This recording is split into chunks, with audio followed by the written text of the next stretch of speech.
Thank you for joining me on today's episode of BoofBite Fishing.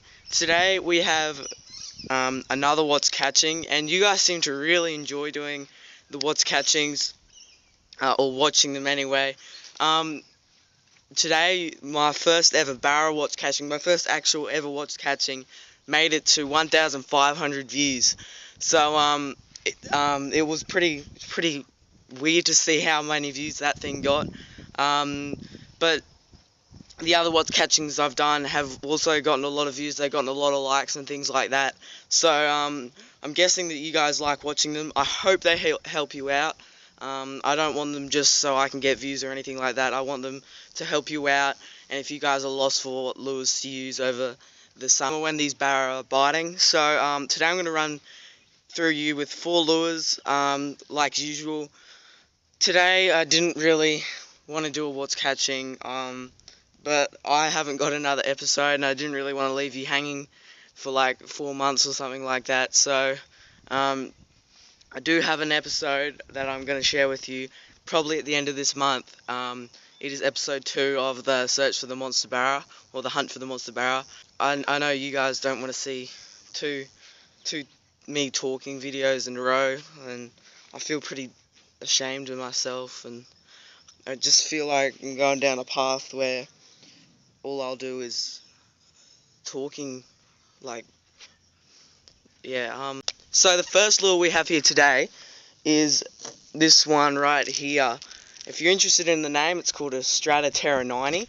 You can see it on the back there. I'll get some closer shots with the phone, but it's got some pretty decent treble hooks. This goes for about, I think it's like $25, so it's a pretty expensive lure. But it's such a good looking lure as well. Kind of a slender profile, long and skinny. It's kind of got that bump on the head. It looks a lot like a mullet in the water. It's got a very nice swimming action as well, not a deep bib. So it's a good lure to work over the flat, the weed beds, shallow weeds and everything like that. I think it's suspending with these barra hooks on it. So it kind of sits there in front of the barra's faces, which is what I really enjoy about it. It's got those red eyes. Apparently that does something, but I've never seen it affected my barra results. But yeah, a nice little lure. It's pretty skinny again. It's got the bright silver colour, so when the sun is super high in the sky, it reflects this lure like nuts. It's got a nice sound as well. You can probably hear that. So yeah, that's it's a pretty good lure actually. Pretty expensive, but I think it's well worth the money. Didn't actually buy this one, I found it, but it's been pretty good. I haven't caught a barra on it yet, but I know people have caught barra on similar lures like this. Another thing about the What's Catchings, if you don't already know, this series is about not only what I catch barra on, but what other people have been catching barra on. So this is what other people have been using. So that's lure 1. Sticking with the hard body is a Kato Junior Minnow. As I've done these lures a few times, this one's pretty rusty. I caught my PB flatted on lures with this. I caught salmon. My uncle dropped a barra on one the other night. So these lures are pretty good. Got that red eye again. It is literally a baby version of this lure. Hold on. Just compare the market, or compare the lures. It is literally a baby version of this lure right here. But many times the barra want a smaller lure. Because of the amount of big mullet that are hanging around at the moment, they're not going to want to eat a big meal. If you put this in front of their face, they'll have a go at it before you put a big lure in front of their face. So yeah, a smaller lure, exactly the same as that one. It hasn't got barra hooks on it. So obviously you need to go light with them.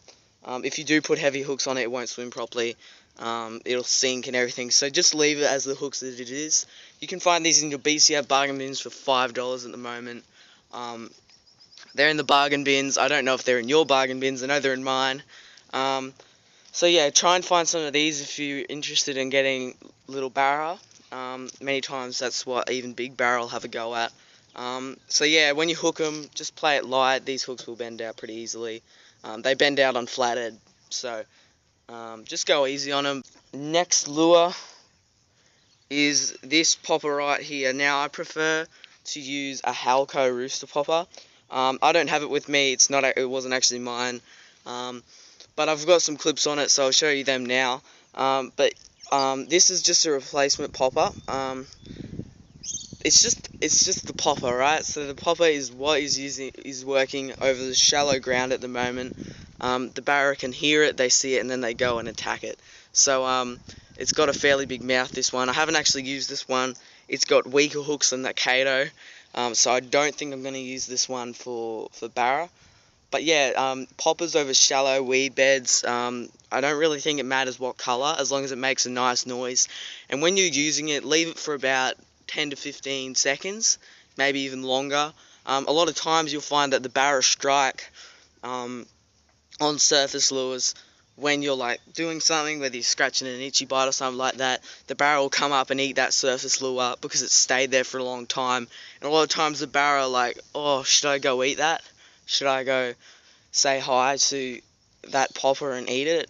So leave it there as long as you can, and as long as you, I usually wind in my lures a lot faster. It's kind of a habit of mine. So I'm kind of teaching myself to leave it there for a bit. So yeah, poppers are what else is working at the moment. I caught 2 barra one night with the Halco. So they're working over shallow ground is probably a bit better. So yeah, that's the popper. Final lure. It's this one right here. This is the Squeegee Rig drop bear. This lure is probably doing the best out of all the lures that I've shown you today this year. Now, it's self-centered. If the camera could smell it, you could probably smell them. They're pretty strong. I don't know what they use, probably aniseed or something like that. But the size, like this is the 120, so it's the largest one you can get in this unrigged squeegee range. This is drop bear. It has the little black dot there. I'll get some closer shots, obviously. But look at that tail. The tail is just so long, a lot like the Z-Man. But right now the squeegee seems to be working a little bit better for me. With the curly tails, the thing is you can work them as slow as you can. What me and my uncles actually found is using the bigger barra G heads aren't hooking up to the barra with this soft plastic. We're using little flathead G heads, and the hook only comes out about here. But the thing is, all these barra are super hungry at the moment, and they're just coming in and smashing, taking the whole lure. So the smaller hook just gets them right in the jaw or anything like that. It doesn't stop the lure from going into their mouths with such a big hook. So the smaller hooks is working well. Don't be afraid to use the smaller hooks. I use a 1/6 of an ounce TT jig head with a flathead hook, what you'd usually use for a flathead. Rig that, it comes about here, and the barra smashed the whole thing. Every one of my barra I've caught on this one, they've engulfed the whole lure, and it's down their gut. So obviously they're hungry. The curly tail is one of the best soft plastic imitations you can use. The paddle tail is not working super well. I've tried a few nights with the paddle tail. I haven't even had a good barra bite. Had one good boof, but this thing's working the best right here. It's got the little ribs. It makes so much noise underwater. Not as much as a hard body lure, but it's noise we can't hear, but the fish here, they pick it up. So yeah, just a great lure. If I could recommend any of these lures today the most, I'd recommend this one. It's probably the best soft plastic for barra right now.